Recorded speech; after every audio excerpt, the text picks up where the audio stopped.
Yo estaba en la cancha el día... Después fue un infortunio, porque perdieron la revancha, pero yo estaba en la cancha el día que Tata clavó 2 goles en la Bombonera. En la Bombonera. Un baile le dio a todos, pero bueno, después se complicó la cosa. Se complicó bastante. ¿Cómo vamos? Bien, muy bien, gusto. Voy a empezar por un lado complicado, porque necesito que me expliques algo. Una vuelta hablando con un coordinador de inferiores de un club, que no voy a decir que es Newell's. Charlando con él me decía, bueno, hay 25 chicos por categoría, ponele que sean menores de 12 años, ¿no? Hay 25 chicos, quedan 25 de todos los que se presentan, que imagino que Newell's Central debe ser un montón. Y le digo, ¿por qué 25 nada más? No, la infraestructura, los partidos, los árbitros. Le digo, pero en otros deportes los árbitros son los papás a los 10, 11 años, claro, ¿no? Y hay deportes que parecen elitistas, como el hockey o el rugby, donde juegan todos. Todos.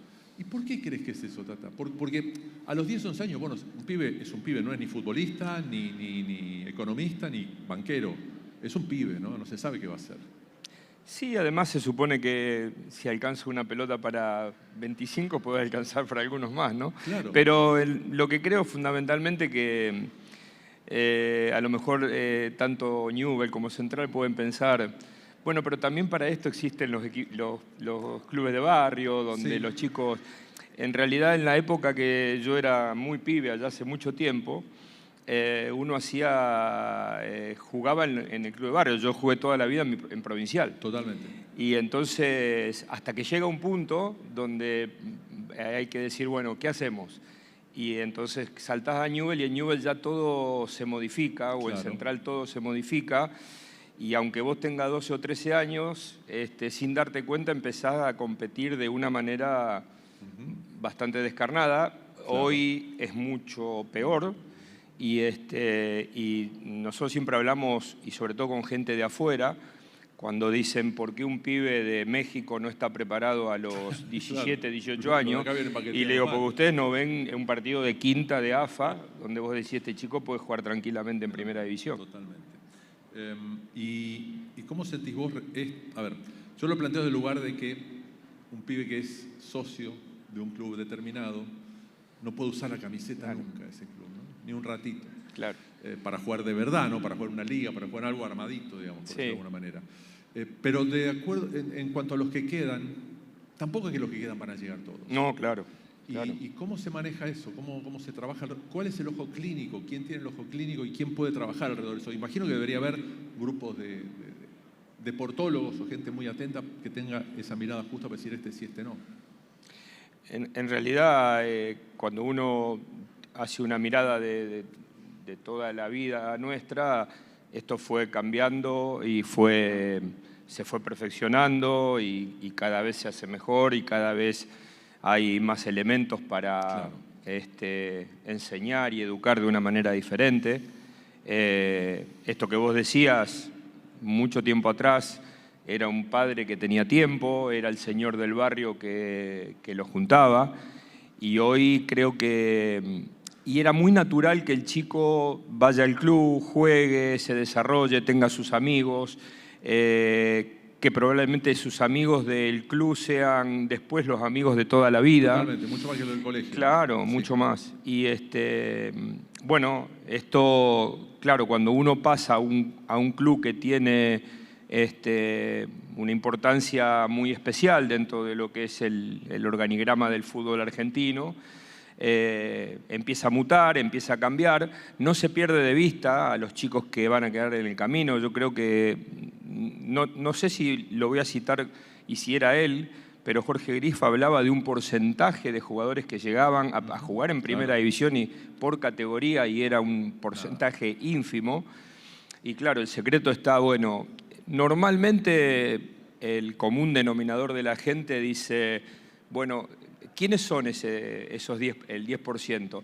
Y poco se pregunta quiénes son o qué pasó con el 90% restante. Claro, ¿no? Además, sobre todo, manejarle al chico, no te sientas frustrado. Sí, claro. Todo lo que hiciste, todo lo que viviste y que vas a poder seguir con la pelota toda tu vida, ¿no? Y hay quienes sufren demasiado este tema de ver abortada su ilusión y a veces muy temprano en su vida. Sí, claro. Porque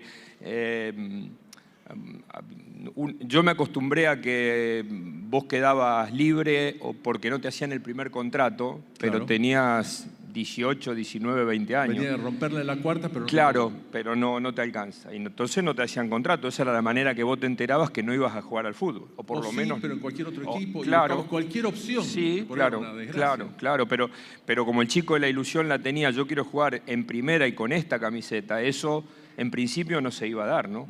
Y esto es lo que creo que cada vez se ha desarrollado mejor. Cómo preparo a estos chicos que el fútbol va a ser un pasatiempo, que crecerán, seguirán teniendo los amigos, jugarán en el torneo del club del barrio y lo podrán hacer bien. Me parece que esa es la parte donde hay que hacer más hincapié, sobre todo porque la frustración es demasiado grande. Y además ahí hay un puente que tiene que ver con la mayoría de los profes que están acá, que es entender que hay 400 millones de oficios aparte de jugar al fútbol, inclusive dentro del deporte.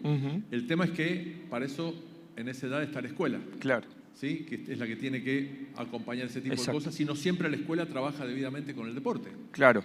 Bueno, nosotros acá fundamentalmente en algún punto parece que hubiese una desconexión entre el colegio y el club y el deporte. Sí. A mí me ha tocado en estos últimos años sobre todo trabajar en Estados Unidos, en la MLS, y uno ve al contrario, hay chicos que están en inferiores del club y le toca ir a la universidad y dejan de jugar en el club porque tienen la obligación de ir a la universidad. Bueno, Tata, hay chicos becados de Argentina, claro, sobre todo en el hockey, chicas, que es ida y vuelta el tema. Sí, o sea, claro. Rompete el lomo, te tenés que trabajar por la nieve, pero no se te ocurra fallar en historia. Totalmente. Y a la vez, a veces puede ser que sea un defecto después en el fútbol a nivel competitivo, que tengan tanto rigor vinculado con lo universitario. Que es un equipo de juveniles universitarios, ¿no? Como son muy atléticos, ingenuos y no tienen tanta técnica. Esto sí es una fantasía argentina. Bueno, a ver, para la mentalidad de nuestra sociedad probablemente sea un problema gravísimo. Claro. Para la mentalidad del americano probablemente sea algo muy bueno de ver. Totalmente. Para el futbolista fracasado, entre comillas, es ideal. Claro. O sea, ¿a qué me voy a dedicar? Seguro. Yo creo que de ahí a lo mejor te termina saliendo una eminencia en el mundo, en cualquier índole, y la verdad es que ellos le prestan mucho más atención a esto que el hecho de haber perdido un futbolista que pudiese jugar más o menos Totalmente. bien. Respecto de la evolución del futbolista en Argentina, respecto de tu época, a veces tenemos la impresión de que no, se perdió el alma del potrero. Y en realidad creo que una cosa es el alma del potrero, otra cosa es comer vidrio. ¿Sí? Como que solamente con el potrero ya se complica. Claro. O sea, hay que una cuestión de disciplina, de capacidad atlética, de entender que es en serio. Esto es así, no es así, sentís que se ha perdido, sentís que la velocidad del juego y ver que destruir es mucho más fácil que construir ha deteriorado. Yo lo que creo que hoy hay demasiada información para aquellos que empiezan a ser entrenadores de fútbol. Okay. Es decir, yo quiero jugar de esta manera. Hay mucha información, tengo la idea y cuando la voy a ejecutar tengo mucha información de entrenabilidad para ejecutar esa idea. En tiempos anteriores no existía. Y entonces lo que creo es que a lo mejor ese exceso de información que hoy hay y a lo mejor es esa falta de criterio para ver cuánta de esa información utilizo y cuánto dejo libre a la espontaneidad, a lo mejor tendría que tener un equilibrio un poco mayor. Sucede que, bueno, a mí voy a decir algo que a mí me pasaba, por ejemplo, cuando empecé a dirigir en Nacional B. En Nacional B, el entrenador que trabajaba era el que ejecutaba, el equipo ejecutaba mejor las pelotas paradas. Okay. Es decir, si había uno que entrenaba salidas o uno que entrenaba cómo atacar, pareciera que ese no entrenaba, solamente el de... Claro. Y ahora... Vos no ves videos. Claro, exactamente. Y hoy es esto, y esta necesidad permanente de decirle al otro que yo estoy formado y que sé lo que estoy haciendo, a veces llega a un límite donde se le quita la espontaneidad al chico y ahí es donde añoramos el potrero. Pero bueno, en todo caso será un problema de extremos y hay tranquilamente un camino en el medio que se puede que se puede transcurrir sin ningún problema. Es decir, una cosa, nadie puede imaginarse que hoy Ortega no podría jugar al fútbol. Olvídate, o Román, o Verón, o tantos. Claro. Lo mencioné como 14 veces ya, Román y Verón. Algo que no tiene que ver con los profes y a la vez no tiene que ver, pero tiene que ver con esta cosa de no entrar en los extremos o en la exageración, que tiene mucho que ver la prensa con eso. Menotti es vago. Cuando vos agarras el equipo posterior al Mundial 78, jugaban a un nivel de presión, no solamente calidad, parecida a la actual. Sí. O asfixiaban al rival, recuperaban la pelota lo más adelante posible. Vas a Bilardo, Bilardo era de todo, alfileres. Y vos agarras el Estudiantes de Bilardo antes de jugar, contra el cual vos has jugado, antes de ir al seleccionado, y tenías en la mitad de la cancha a Troviani, Russo, Sabela, Ponce, y encima Gotardi, Trama. ¿Dónde está ese equipo entero? ¿No? Entonces todo lo relativo, ¿no? Es que además se instala una determinada situación, producto de que alguna vez, no sé si habrá sido así, Bilardo jugador y el tema de alfiler y qué sé yo. Sí. Entonces se instala una verdad o algo como una verdad absoluta, y después la misma selección argentina, cuando vos juntás a Burro, a Valdano, a Maradona y al Gringo Justi, vos decís, che, no menosprecian a los jugadores que juegan bien. La realidad es que después pueden tener, yo creo que la diferencia Menotti-Bilardo en todo caso será más una cuestión de estilo de vida que una mirada futbolística, ¿no? Totalmente. ¿Te consideras un hombre de club? De club sí, absolutamente. Bueno, me quería parar en ese lugar porque para mí una de las claves que tiene lo que se viene el año que viene, y esto de trabajar con continuidad, juegos de playa, juegos de sur juveniles y ahora juegos de sur de mayores, y ojalá en el futuro haya un panamericano, porque ya lo tiene Asunción, por ejemplo, en un proceso paulatino. Para mí tiene mucho que ver con la cantidad de clubes y el arraigo que hay por el santafesino, y hablo de toda la provincia del club, ¿no? Esta cosa me ha asombrado de venir un martes a X Club y ver la actividad que había un martes laborable, normal, o sea, como que apenas tenemos un hueco nos volcamos en ese lugar, ¿no? ¿Es así? Sí, a mí me pasó la semana pasada, me tocó llevar por primera vez a mi nieto a fútbol, a Provincial, y hacía tiempo que yo no iba al club, y me asombró entrar y ver una cantidad impresionante de pibes. Mayoritariamente estaban jugando al fútbol, podía haber jugado, había quienes hacía tenis u otro tipo de deporte, y la verdad es que para alguien que se inició en un club de barrio, como en aquel momento, el Club Provincial era un club muy grande, pero para mí era el club de mi barrio. Sí, obvio. Y entonces, y pasarte todos los días ahí, pasarte las tardes ahí de los sábados, de los domingos, ir a ver el partido de los veteranos, que se hagan la kermés o se venda una rifa para poder ir a jugar un torneo. Sí. Y yo creo en estas cosas, y creo también en los clubes más chicos, en mi barrio, no sé, el 9 de julio, el Belgrano, los torneos de los días miércoles donde te medían para ver si vos podías entrar o no a jugar. Buenísimo. Y si para mí eso es del barrio donde provengo yo, era casi el leitmotiv. Nosotros estamos acá por lo que pasaba en aquella época o porque lo que nos permitían hacer en aquella época. Sí, la cuestión es del arraigo y del famoso tema de sacar a los pibes de la calle o darles algo distinto. Después ustedes elijan, chicos. Yo estoy estudiando algo distinto. Me pasa, recién hablaba con el Tata de Caza y Pesca, que queda en Torcuato, y que es un club muy grande físicamente, pero muy de que los papás hacemos un poco todo. Claro. Tú decías de la rifa. Claro. Y es generar en el pibe una sensación muy particular, en los papás también. Y es que adentro del club, aunque yo no esté, el chico puede estar las horas que quiera sin que y si aparece solo uno, algún papá te dice, che, mira, tu hijo está acá. Claro. ¿Qué onda? ¿Qué hacemos con él? ¿Lo llevo o no te lo llevo? ¿No? Esta cuestión que tiene que ver con un valor integral del deporte. Sí, totalmente. En este sentido también cuento esta anécdota. Cuando lo llevé a Mateo a fútbol, por diferentes motivos yo tenía que salir del club, pero estaba el papá del otro Mateo, del amigo de mi Mateo, y entonces, como yo tenía que salir, le encargué al papá para que me lo cuide hasta que yo llegase a buscarlo, ¿no? Es decir, esto es muy de... Yo no podría decir si en el último tiempo esto se fue perdiendo, lo que sí sé es que a mí me gustó vivir una infancia y una adolescencia vinculada al club de barrio. Sí, inclusive cuando hablamos de los clubes, que no es un tema menor, porque lo que vamos a ver el año que viene en Rosario tiene que ver esencialmente con los clubes. Un día, hablando con Santiago Lange, campeón olímpico, entre otras cosas, un tipo que piensa en esto, ¿no? Debutó en los Olímpicos en el 88, en Seúl.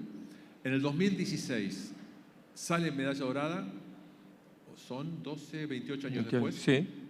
Y después de haber superado 5 meses antes un cáncer de pulmón. Claro. Sea, todo eso es Santiago Lange.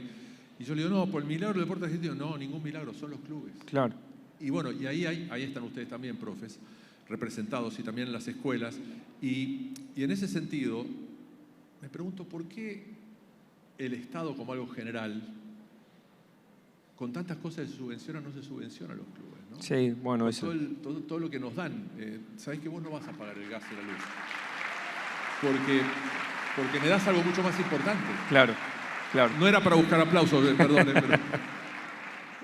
Pero es cierto. Y bueno, de alguna manera esta respuesta de la gente creo que corrobora esto que vos estás diciendo. Me parece que todavía no terminamos de alcanzar a dimensionar la importancia que tiene el club de barrio, el deporte, el chico adentro del club, como para, en un país como el nuestro, bastante difícil, encontrar los elementos necesarios como, totalmente, inclusive para cubrir tanto una como otra cosa, ¿no? Volviendo al rol tuyo como entrenador, la típica pregunta sería ¿cómo se hace laburar en un vestuario con Messi? Y yo imagino que debe ser mucho más fácil que lo que uno imagina, sí, por todo lo que sabe jugar. Sí, claro. ¿Y dónde entras en conflicto vos en cuanto a los grupos de laburo? ¿Qué es lo que te incomoda? Dicen que las charlas incómodas generan relaciones sanas, ¿no? Pero a veces debe ser muy complicado laburar con un plantel de 20, 25 tipos que todos se creen Gardel y solo pocos lo son, ¿no? Bueno, a ver, de alguna manera mi vida profesional en ese sentido ha ido mutando bastante porque empecé bien de abajo dirigiendo Nacional B y entonces de alguna manera fui cubriendo etapas y diferentes situaciones que me permitieron llegar de alguna manera un poco mejor armado. Ahora, nunca uno está del todo armado para encontrar en el mismo vestuario a Leo, a Neymar, sí, o a Suárez, a Busquets. Y ahí entonces... Si Busquets falló un pase alguna vez en la vida. Claro. Y entonces vos decís, bueno, pero en definitiva hay una parte que tiene que ver, bueno, cómo le entro a estos tipos, cómo hago... la pregunta con ellos es cómo hago para que el compromiso sea mayor, para que el equipo siga siendo lo principal y el hecho donde no hacía hincapié o menos problemas me hacía era justamente vamos a jugar a esto. Okay. ¿Necesitamos entrenarlo? Bueno, sí, lo vamos a entrenar porque es mi obligación entrenarlo, pero casi que si no lo entrenamos lo podrían hacer bien. Sí. Hay el entrenador del famoso equipo de Chicago Bulls de Michael Jordan, sí, una vez le preguntaron si él, entrando en zona de definición, no sé si sabes la historia, si él prefería jugar con juveniles con hambre o con veteranos aburguesados. Dijo, dame siempre los veteranos que ya saben qué se siente. Claro. ¿No? Claro. Imagino que eso debe haberte pasado también a la hora de no necesito motivar a estos tipos, a los grandes, ya saben sí, de qué se trata el asunto. En ese sentido lo único que hace falta es no enojarse, porque para alguien que hizo la carrera del tipo de carrera que hice yo, lo difícil fue ser demasiado intervencionista en mis inicios en un equipo de Nacional B a mucho menos intervencionista, claro, en la parte final de mi carrera. Y muchas veces esta situación lo que te hace pensar es, pucha, dejé de ser menos importante. Y no, en realidad vos seguís siendo importante. Lo que tenés que diferenciar es cuál es tu participación, cuál era tu participación en aquel momento y cuál tiene que ser tu participación en este momento. En todo caso, siempre se necesita la participación del entrenador. Voy a pasar por otro entrenador, en este caso, comparando personalidades, pero efectos finales idénticos, no deportivos, sino humanos en el trato. A vos se te ve, no te conozco lo suficiente, pero muy como componedor, como relajado, sé hay cosas que hablar, las hacemos tranquilas. Sí. Y hay otros casos de técnicos que ni siquiera tutean al hermano, ¿no? Sí. Y el resultado, bueno, en el caso de este técnico, te ganó un par de batallas, pero pequeñas, no muchas. Y no deja de ser impresionante que nadie habla mal de... No, claro. ¿No? Claro. Me refiero a Marcelo Bielsa, por supuesto. ¿No? Bueno, y es que en realidad después cada uno desarrolla su carrera de acuerdo a una manera de ser. Yo lo que creo es que yo nunca adhiero a quienes adoptan una forma de ser por conveniencia. Y, que sean genuinos, decimos.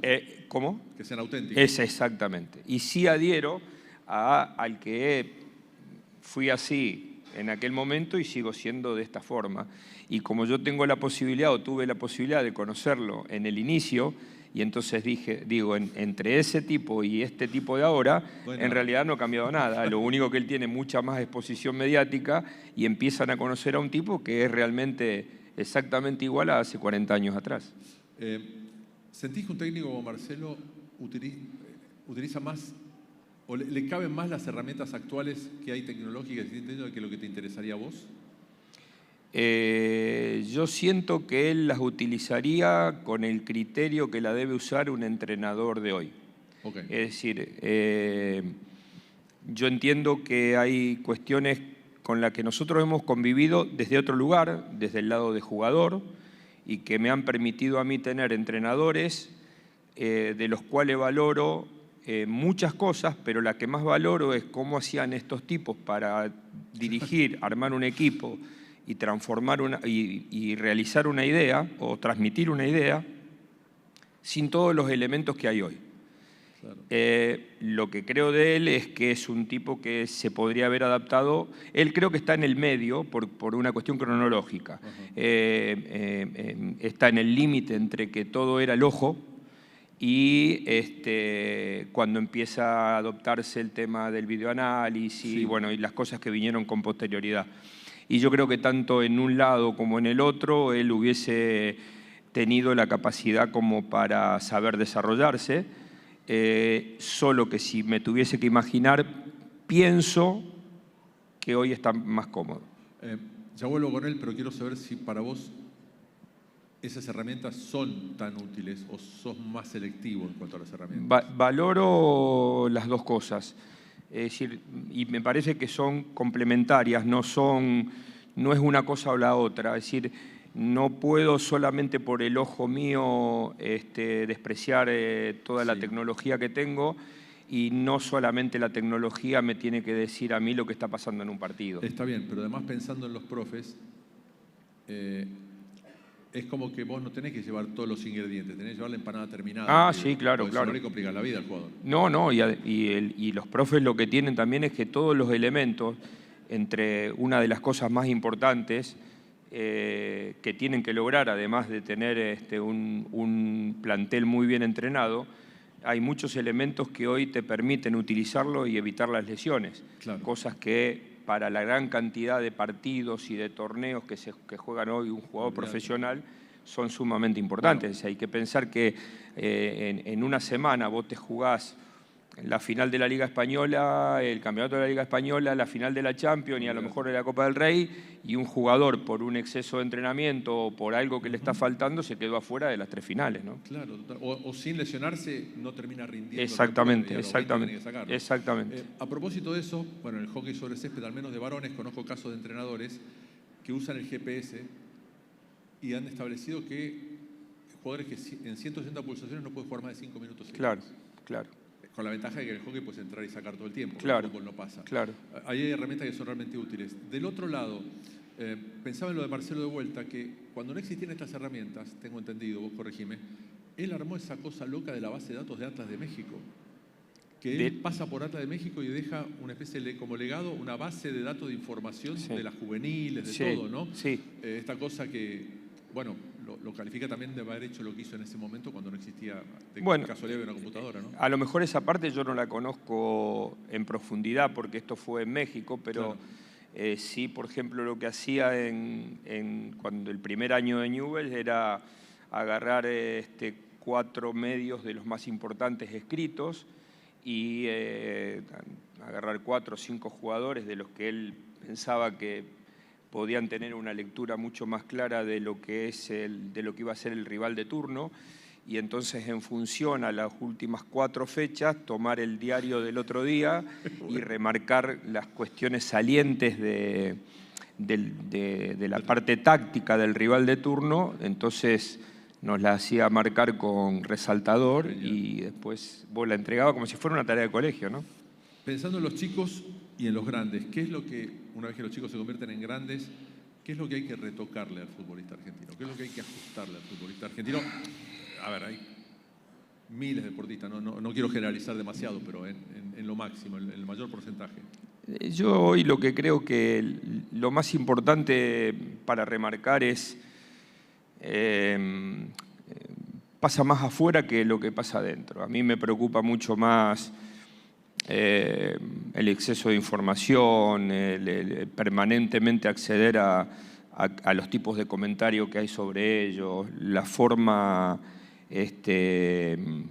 tan rápida que lo hacen, porque a mí nunca se me fue de la cabeza un partido de una semifinal con Estados Unidos, de Copa América en Estados Unidos, donde el equipo redondeó una muy buena actuación. Sí.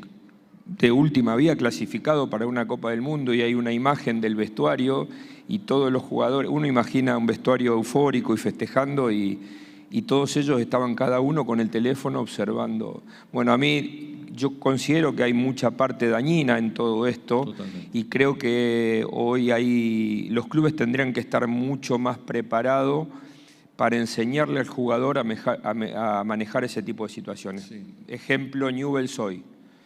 Bueno, ¿qué hacemos para que el jugador llegue lo más sano mentalmente al partido del viernes con Unión?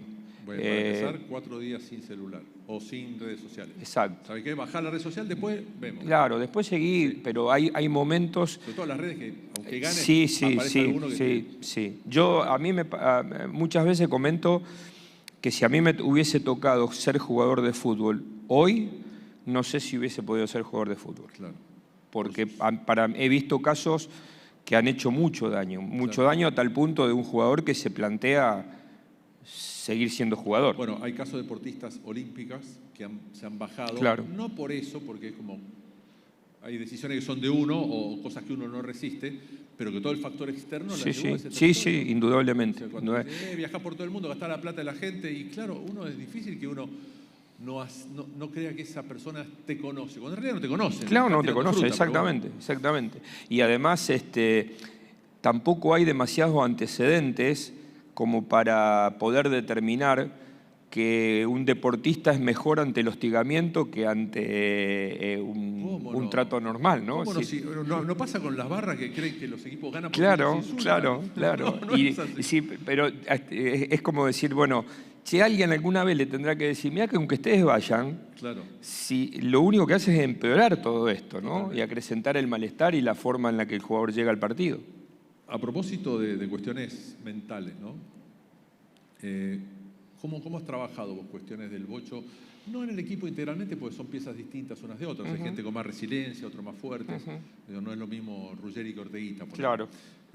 ¿Cómo lo laburabas vos el tema de un jugador que vos lo ves, que lo necesitas y lo ves condicionado, lo ves frágil, lo ves condicionado?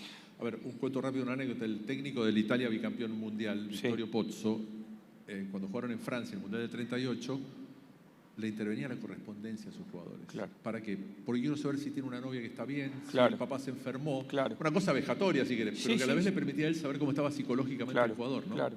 Bueno, desde el caso del entrenador y del grupo de trabajo del entrenador,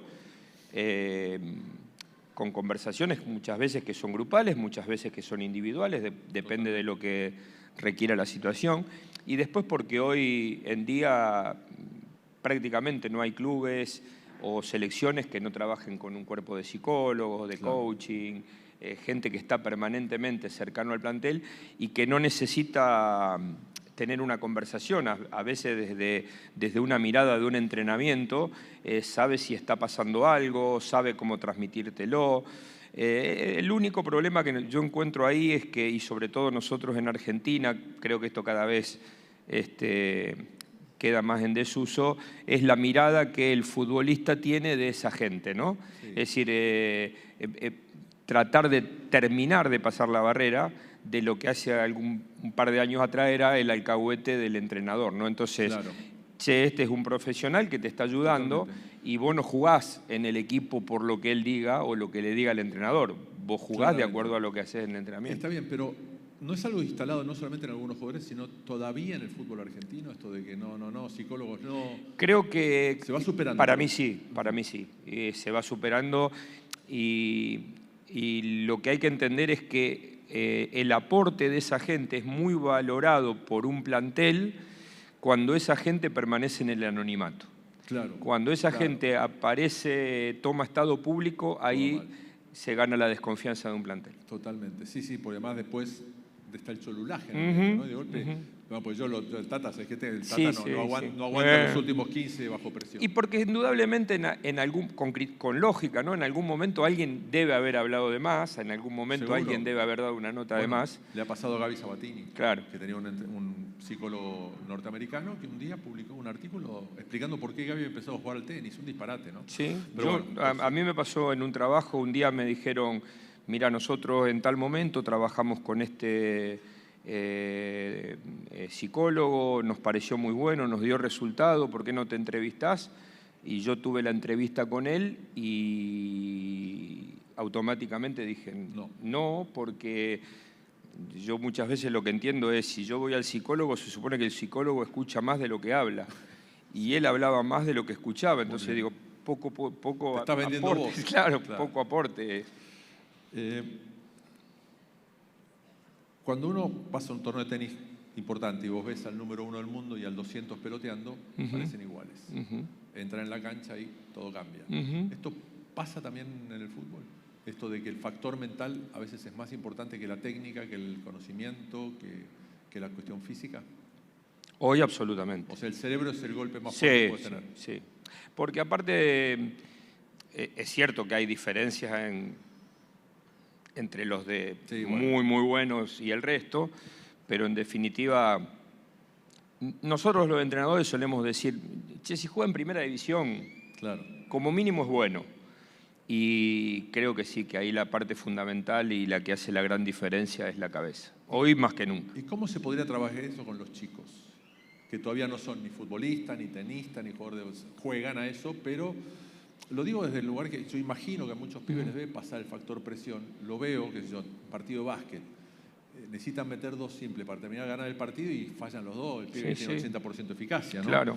Que no es un momento igual al otro. Claro, bueno, a mí me parece que esto que hablábamos antes, ¿no? Hay muchos componentes en un club, en un equipo, en una selección, mucha gente que trabaja especialmente de qué manera yo puedo preparar mejor y hacer más fuerte la cabeza de un determinado deportista que pretende ser alguien de élite. Es decir, el que está en la élite o el que pretende llegar a la élite no se puede dar el lujo de no tener una cabeza fuerte. Yo supongo que esto trasladado a los chicos, no tengo experiencia con chicos, pero indudablemente me parece que es algo que se puede empezar a trabajar con ellos de tal manera que no sea el elemento principal de un trabajo en un grupo de chicos de 11, 12 años a los cuales hay que dejarlos jugar. Después descubriremos si juegan de arqueros, si van a jugar de defensores, de delantero, pero que indudablemente la prioridad en determinados momentos de la vida tiene que ser que ellos jueguen, ¿no? Totalmente. ¿Hay algún factor, alguna herramienta en un tiempo en el cual el fútbol tiene ciertos cambios dinámicos que vos tengas que utilizar para mantenerte activo, adaptado y en vínculo con las grandes ligas y con las grandes posibilidades dentro del fútbol mundial? Bueno, a ver, hay algo que sostengo de toda mi vida, que es mirar mucho. El hecho de mirar, Guardiola y Bielsa siempre hablan mucho de copiar, y a mí hay situaciones de fútbol que van apareciendo. No digo que en los últimos años se han producido grandes cambios, pero sí empieza a haber matices que se van modificando, sobre todo que uno empieza a ver en los equipos que están de moda, qué hacen bien, cómo lo hacen, y a partir de eso, como después todo tiene fácil acceso, vos descubrís primero lo que está sucediendo porque ves el partido y después empezás a descubrir que es la gran pregunta que tenemos todos los entrenadores. Cuando yo empecé a dirigir, si yo tenía claro cómo quería dirigir o qué camino andar, lo que no tenía claro era, bueno, ¿y esto cómo se entrena? Y hoy lo que tenemos son muchas herramientas. Obviamente sigue siendo viajo, veo entrenamiento, es decir, yo elegiría cuáles serían esos viajes, porque muchas veces se va detrás de una gran figura y resulta que esa gran figura que entrena ese gran club, a lo largo de 9 meses no entrena nunca porque está jugando todos los días. Entonces yo digo, ¿y qué voy a ver? Bueno, puedo hablar, pero no veo entrenamiento. Entonces hay que empezar a elegir a aquellos entrenadores que te llaman la atención y que vos tenés la posibilidad de ver entrenar. Y después hay mucho material en internet permanentemente de cómo empezar a andar cuestiones que vos le querés agregar a tu idea. No estoy hablando de cambiar la idea, sino de seguir mejorándola, de las cosas que yo puedo sacar y las cosas que no. Vos me decís, mira, a mí me gustan los equipos que construyen. Fíjate que los laterales se están metiendo a doble contención. Sí. No. No. Valioso, lo veo, en algunos casos me gusta, pero me gusta que lo hagan los demás. Yo no. Pero bueno, también hay muchas que sí, ¿no? Tata, ¿el análisis de video? Sí, ¿Cuánto? Mucho nosotros y manejado con criterio con los futbolistas, individual y colectivo. Está bien, y yo te pregunto desde la ignorancia y con el respeto. En la tele yo soy de la idea de que el rating minuto a minuto es relativo, a veces exagerado. ¿Por qué? Porque es lo que ya pasó. Me están diciendo, uy, mirá la audiencia que tenías, pero ya fue antes, claro. hace un minuto. Y en el fútbol tenés esa cosa de la cosa invariable, la cosa inimaginable, la cosa dinámica que es constante, ¿no? ¿Qué es lo que dónde vos te detenés para decir, esto me sirve realmente porque esto se puede llegar a repetir? Bueno, está muy ligado esa pregunta a lo que vi en los entrenamientos, está muy ligado a lo que veo en el rival que está por venir. Es decir, hoy es muy fácil, por supuesto, tener una idea madre, pero decir, bueno, este partido lo podemos perder por acá o este partido lo podemos ganar por este otro lugar. Y cómo nosotros hacemos esos entrenamientos para impedir que el rival, que vos ya sabés, esto es como, viste, ustedes suelen usar mucho esto, esto no sabían que el gol de cabeza lo iba a hacer Palermo. Sí, claro, se lo dijimos todo. Que no sabés que Messi engancha. Sí, claro, sí, ya lo sé, garrincha. Sí, claro. El mérito que el tipo hace lo mismo y no lo puede parar. Exactamente. Bueno, claro. Esto nosotros también lo vemos, lo entrenamos, lo mostramos.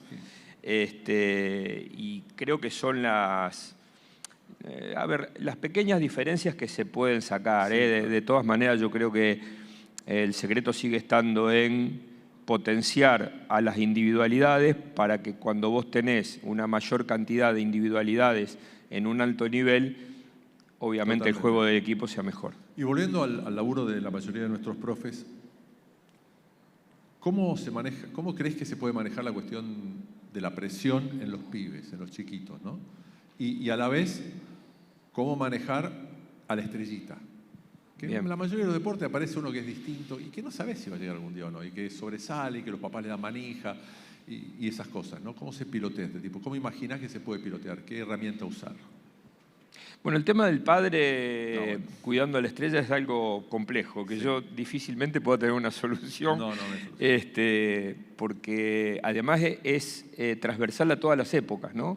Si yo podría nombrar compañeros míos que yo sostengo desde mi lugar y habiendo hecho esta deducción cuando tenía 13 o 14 años, que tal chico no jugó en primera por su papá. Sí, bueno, hay películas de la década del 60 que hablan de eso. Claro. O sea, claro. La mayoría de ustedes no habían nacido y ya había películas que hablaban de los papás y de los representantes. De los pocos que resistieron al papá deben ser las hermanas Williams, ¿no?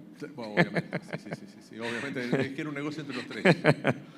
Pero la verdad que es un tema, el tema de los padres es difícil de sobrellevar, y en el tema de cómo cuidamos a la estrella o de cómo le decimos que esto sigue siendo un juego de equipo, donde ellos tienen un rol importante, también a mí me parece que hay una cuestión del educador, llámese entrenador, mucha incidencia de los profes son muy escuchados por el grupo de jugadores, y en algún punto también tiene que haber una protección de lo que son los reglamentos. Claro. Es decir, es decir, no puede venir un chico porque juega bien y porque le salió una oportunidad, entonces vienen y por la patria potestad te lo llevan y le dan el trabajo al padre y a la madre y entonces se lo llevan los más poderosos.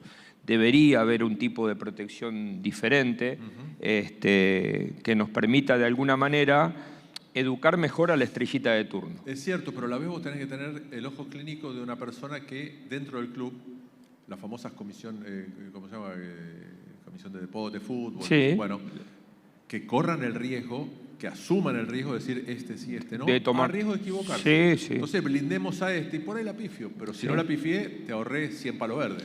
No, y además también contarle a la gente, salir a explicarle al hincha que por qué nos pasan este tipo de cosas y por qué nosotros queremos seguir priorizando a nuestro club. Es decir, el club sigue siendo lo más importante, claro.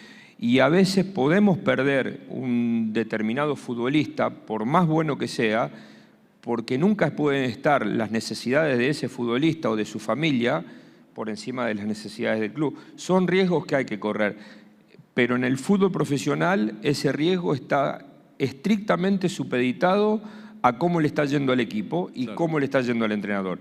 Yo soy más valiente si esos resultados son buenos y puedo enfrentar ese tipo de situaciones. Cuando uno está en situación incómoda, nadie sale a enfrentar ese tipo de situaciones. Y yo creo que las políticas de club necesitan de reglas claras. Solamente que necesitas también que la espalda de quien transmite ese tipo de resoluciones probablemente deba ser ancha como este auditorio, ¿no? Totalmente. Respecto de los periodistas y del laburo de ustedes, que también puede tener que ver con los papás y los profes y los entrenadores, está el planteo de decir, ¿por qué no pones a fulano o por qué puso a fulano? Cuando en realidad no solamente ustedes saben mucho más que nosotros, sino que además tiene un extra, que es ustedes saben cómo están adentro. Claro. Y eso es algo que a veces nos cuesta aceptar. Y por ahí pasa que tu nene no juega el último cuarto en un partido de básquet, porque y tenés que mirar que por él, lo que vive el entrenador es que por ese último cuarto tiene que jugar este pibe que es más alto, o que va a frenar o que tira de tres, y estamos con una emergencia, ¿no? Me parece que a veces nos cuesta tampoco desde afuera y a ustedes les debe costar un montón soportarlo desde adentro. Sí, porque además yo creo que nosotros no tenemos o no podemos utilizar una herramienta que ustedes sí pueden utilizar. Periodistas decís, sí, no papás. Y que es que ustedes pueden hablar mal del jugador que hay que sacar, pero nosotros no podemos hablar mal de ese jugador que hay que sacar. Y muchas veces no estás de acuerdo en que hay que sacarlo. No, además. Independientemente de eso. Claro. Entonces, vos cuando tomás determinaciones, las haces puntualmente por un futbolista, pero muchas veces la haces por mantener la salud del grupo. Claro. Y a veces que las determinaciones van mucho más allá de una cuestión estrictamente futbolística. Claro. Es decir, y la realidad que la bronca que te da es que vos te preguntan, entonces yo soy tonto, que estoy todos los días con estos tipos, los entreno, veo cómo compiten, veo cómo son de cabeza, y resulta que el tipo que está afuera y solamente los ve 90 minutos, totalmente, entiende o tiene una mejor lectura y diagnóstico de lo que yo tengo que hacer. Sí, pero yo lo puse para esto y vos no tenés ni idea. Exactamente. Bueno, hay algo que, voy a poner un caso puntual, que es el de Alan Velasco. Claro, ¿sí? Claro. Bueno, Alan Velasco yo escucho a veces en la cancha gente que dice, no, lo ponen porque es jugador de... Claro. Es al revés. O sea, si es jugador de y el tipo está jugando mal, claro, vale menos plata para, claro, para que él. Pero además, en el caso de Alan Velasco, hablaron sin conocer no solamente cuál había sido el rendimiento de él en la MLS, sí, sino también de qué jugaba en la MLS. Claro. Entonces, claro, hay muchas veces que nosotros, los protagonistas, por diferentes circunstancias, tenemos muchas herramientas para decir, lo que está diciendo no está bien. No, yo vengo de allá, o yo participé de esta reunión, o yo estuve en ese lugar. Y ahí es donde tienen ustedes la ventaja en el sentido de que, pero yo no puedo hablar de esto. Claro, es cierto, pero a la vez, a mí cuando ya veo que es, no un ratito, pero es 1, 2, 3, 4 partidos, hay algo que yo no estoy viendo y que ellos ven y que todavía no se puede ejecutar. Y están esperando que se ejecute, ¿no? Esta postura de entender qué es lo que le debe pasar a lo que estaría bueno. O sea, yo celebro cuando veo papás y mamás que a los primeros que abrazan y saludan ser los compañeros de su papá, claro, de su hijo. No, de claro. vení, nene, o lo que sea, mirá, qué mal el pibe este. Claro. Que además tiene que ver, ¿no?, con algo muy, muy sano, y es prepararlo desde la solidaridad y la empatía al pibe para cuando sea grande. Totalmente. ¿No? Yo cuando voy a ver inferiores y de pronto se juega un clásico en Newell's Central, sí. y a mí lo que más me llama la atención es, y a lo que presto más atención, es cuando termina el partido, el gesto de los chicos que ganan. Claro. Y a mí me causa una gran impresión cuando antes que festejar con sus compañeros, sí, son solidarios con el chico que perdió. Pasó el otro día en una instancia de definición, no importa el caso, de ver chicos de 12, 13 años que festejaban que iban a jugar en el interior, un partido, sí, un torneo importante, y amagaron festejar unos y rápidamente todos dijeron, no, claro, primero a saludar a los rivales, ¿no? Para mí eso son pequeñas enseñanzas que hay mucha gente que observa, muchos chicos que lo observan, y además muchos chicos que después es como que lo adoptan, y cuanto más se pueda transmitir ese tipo de gestos, sobre todo porque estamos compitiendo, ni somos enemigos, ni queremos matarnos entre nosotros, sino que estamos compitiendo eventualmente, vos por los intereses de tu equipo y yo por los intereses del mío, me parece que seremos mejores. Bueno, en un año ya habrán terminado, calculo, los Juegos ODESUR. Y, a ver, desde el lugar del poder central, básicamente del porteño, hay como un prejuicio respecto a lo que pasa en la provincia, especialmente en Rosario y un poco en Santa Fe. Como si no existiera el conurbano, donde yo vivo. Bien. Y puedo dar fe. Bien. Entonces hay como una especie de idea de decir, che, ¿van a hacer esos juegos? Sí, como se juega al vóley, al básquet, al fútbol, a las bochas, sí, en San Miguel. Sí. Es lo mismo, con una ventaja, y es que ya hay un expertise que es el de los Juegos ODESUR juveniles. Hay una idea de legado, que queden espacios para que no solamente jueguen los de alto rendimiento, sino la gente de la sociedad, y quiero que nos invites de alguna manera, que desde tu lugar de hombre de club, en cuanto a lo que puede significar esto para una sociedad, ¿no es cierto?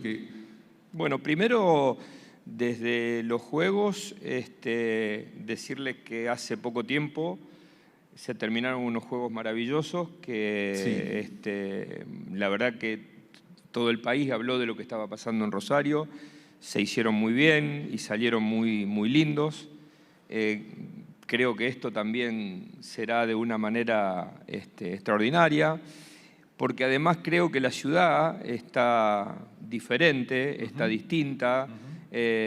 Uno lo ve un poco en el día a día. Yo soy mucho del café y de estar en casa y de ver y de hablar con gente, y nos sentimos que estamos mucho mejor, muchos más preparados. Tampoco es que hace un tiempo atrás íbamos por la calle esquivando balas, no era esto tampoco, pero indudablemente que hay un gran esfuerzo para que la ciudad se sienta mejor, para que la ciudad se sienta más segura, y para que en definitiva estén dadas todas las condiciones para que este tipo de juegos tengan el éxito que merecen tener. Y entender que cada competencia deportiva que va a haber en las distintas ciudades de Santa Fe puede ser un estímulo para que un pibe se suma al deporte. Sí, ¿no? Bueno, yo creo que en definitiva probablemente sea lo más importante, ¿no? Es decir, los valores que transmite el deporte, lo que hablábamos antes, los valores que transmite el club del barrio, los amigos de la infancia, esta cuestión que desde mi punto de vista nunca se debió haber perdido, que cada vez se debió haber alimentado más, que por algún motivo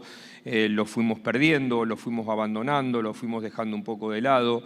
A mí me parece que hay que tratar de recuperar esto. Yo tengo una hija que trabaja en el deporte en la provincia, y en su etapa anterior la veía ocuparse de los clubes de barrio, y yo me siento muy identificado con todo esto, así que bueno, ojalá que todas estas iniciativas que tiene la provincia, que tiene la ciudad, tengan el éxito que merecen, porque es un gran esfuerzo el que están haciendo. Y además, más allá de todo, y apelando también a la figura de los profes, esto es muy personal, ojalá algún día el deporte integralmente en la Argentina, en lugar de estar vinculado con la jefatura de gabinete o con el Ministerio de Economía o lo que sea, esté vinculado con la educación y con exactamente, la salud, ¿no? Sí, totalmente.